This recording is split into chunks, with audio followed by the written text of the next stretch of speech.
di dalam.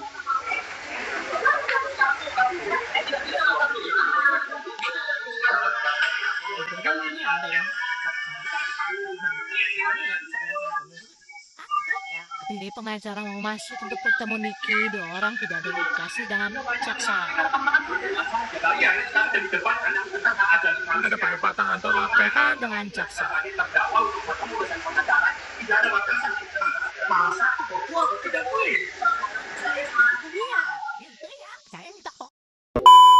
Teman, jaksa ini jaksa yang tidak layak lagi menjadi jaksa, ya, apalagi masuk di dalam persidangan. Ini adalah jaksa Repinado Nasiombing yang membungkam Riko, yang kriminalisasi Riko. Jadi dia yang mengeluarkan P19, ya, seolah-olah dia meminta untuk dilengkapi berkas, dan pada bulan April 2022 berkas yang tidak pernah lengkap, alat bukti palsu, Repinado Nasiombing dan Kajari Laksmi Indria itu mengeluarkan P21. Ini bukti kejahatan daripada jaksa ada di dalam hasil laporan investigasi Mabes Polri, teman-teman. Ya, bulan November tahun 2023. Salah satu jaksa yaitu Repinado Nasiombing, ya, yang semula bertugas di Bekasi.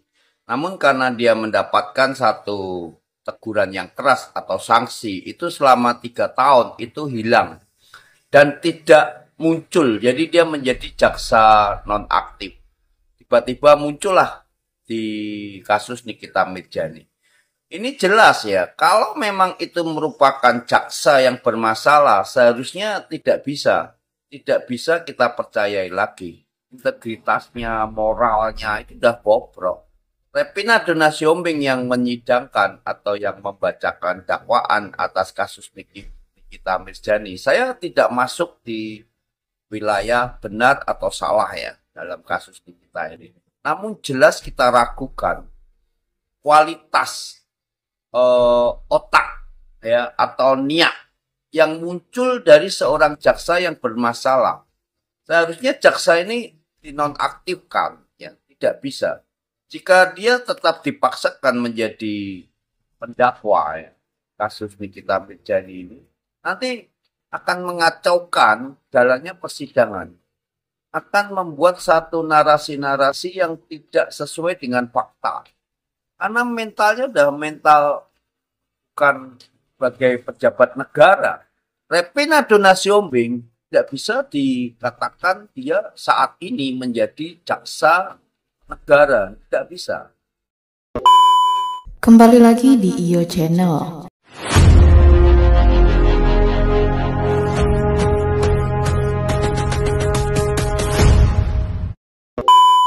Baiklah, kali ini saya akan membahas tentang dakwaan jaksa ungkap dugaan pemerasan yang dilakukan Nikita Mirzani terhadap Reza Gladys. Untuk selengkapnya simak video berikut ini. Teman-teman, kejahatan yang dilakukan oleh jaksa Repinado Nasiombing, ya, Kejaksaan Kota Bekasi tahun 2021, dia menerbitkan P19 yang mana dia menyatakan bahwa barang bukti harus dilengkapi. Ini kejahatan yang dilakukan oleh jaksa Repinado Nasiombing, ya. Repinado Nasiombing sebagai jaksa pemeriksa, P19 yang dia minta tadi ada 5 macam, yang seharusnya harus dilengkapi, itu tidak satu pun dilengkapi. Ini ada 5, teman-teman. Itu tetap P21. Inilah yang saya katakan Repinado Nasiombing adalah jaksa yang menjilat ludahnya sendiri. Dia merupakan jaksa pengkhianat uang rakyat. Kami yang bekerja keras berjuang ingin penjarakan Deddy Setiawan Tan, pelaku penganiayaan, penyekapan yang juga merupakan penggelap pajak negara. Justru, ya, kejahatan modus Deddy Setiawan dibebankan kepada Riko. Ini sangat kejam ini. Biadab, saya akan terus mencari Anda, Repinado Nasiombing. Anda pengkhianat negara, Anda musuh negara, ya. Viralkan, teman-teman. Terima kasih. Ibu jaksa, pecat ini Ibu Dona, periksa. Ya, berapa miliar Anda dibayar oleh Deddy Setiawan Tan? Teman-teman, ikuti perjalanan saya dari hotel di Bekasi. Saya dengan istri akan ke penjara di Bulak Kapal, mengambil anak saya untuk dirawat di rumah sakit.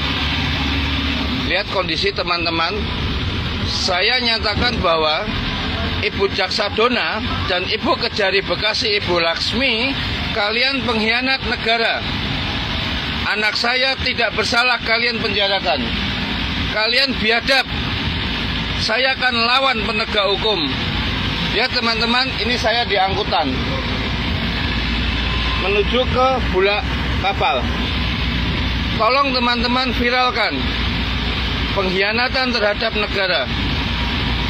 Anak saya Riko Pujianto, ya, anak saya Riko Pujianto, pahlawan pajak, membongkar penggelapan pajak PT Pratama Prima Bajatama.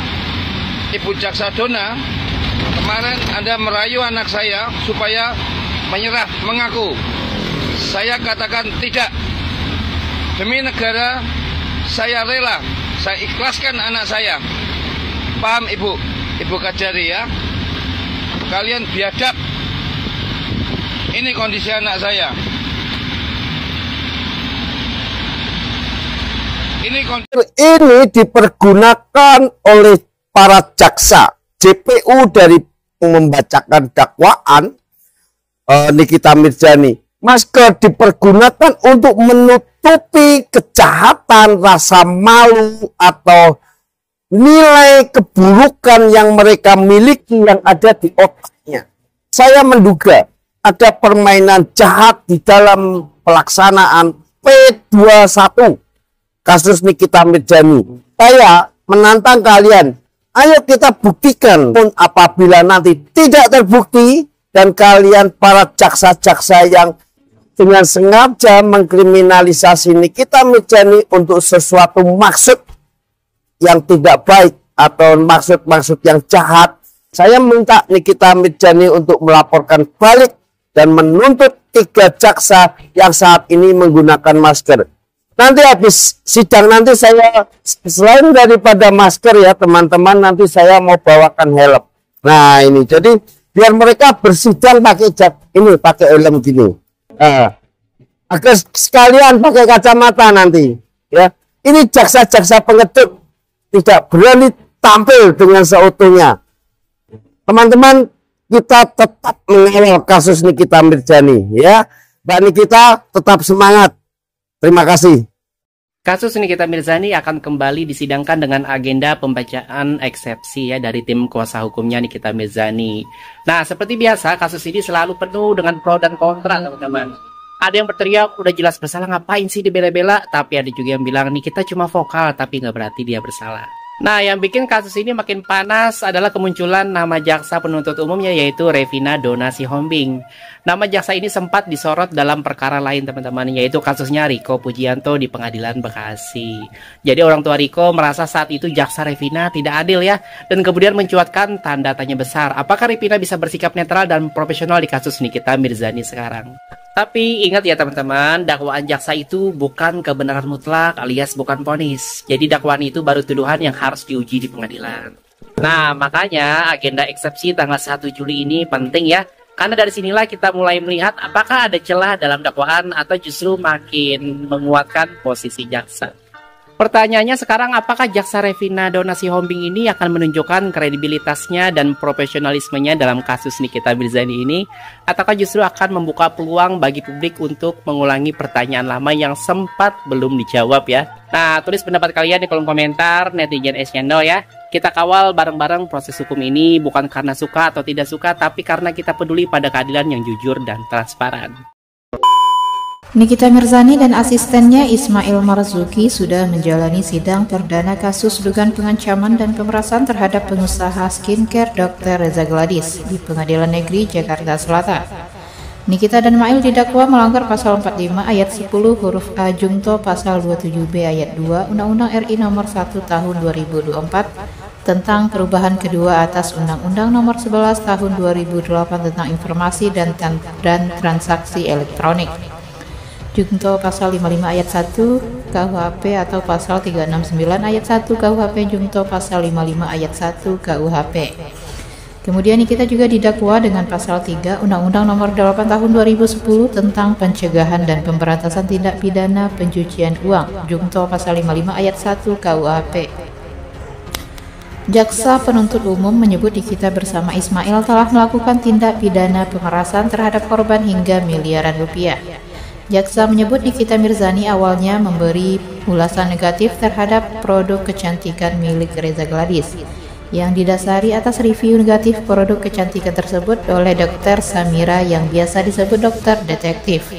Ulasan tersebut disebarluaskan dalam video yang diunggah di TikTok. Jaksa kemudian menjelaskan bahwa pada akhir Oktober 2024 Reza Gladys dihubungi oleh saksi Dr. Oki Pratama melalui video call untuk menjembatani perseteruan dengan Nikita Mirzani dengan menghubungi asistennya yang bernama Mail.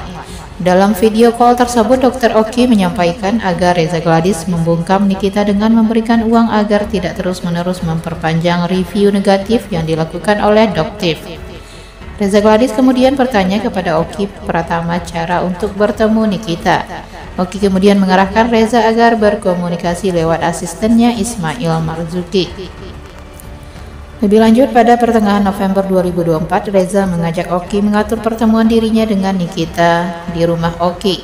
Oki kemudian menyampaikan hal tersebut kepada Nikita. Nikita disebut sempat mempertanyakan tujuan pertemuan tersebut. Kemudian saksi Dr. Oki Pratama membalas satu foto sama aku biar seakan-akan produk dia aman mungkin. Dua, yang bagaimana caranya biar aman dari Doktif, kata JPU. Hingga pada 14 November, Nikita Mirzani disebut berkomunikasi dengan asistennya Mail. Pada kesempatan itu, Nikita disebut meminta uang 5 miliar kepada Reza sebagai uang tutup mulut agar tak menjelekkan produk milik Reza. Kuasa hukum Nikita Mirzani, Fahmi Bahmid, menyebut tidak ada pasal pemerasan dalam dakwaan JPU. Ia bahkan meminta Reza Gladys untuk meminta maaf kepada Nikita Mirzani. Namun pernyataan Fahmi langsung dibantah oleh kuasa hukum Reza Gladys, Surya Batubara. Surya menyebut pihaknya sudah mencantumkan sejumlah pasal yang dianggap tepat terhadap dugaan pelanggaran hukum yang diduga dilakukan Nikita Mirzani dan asistennya.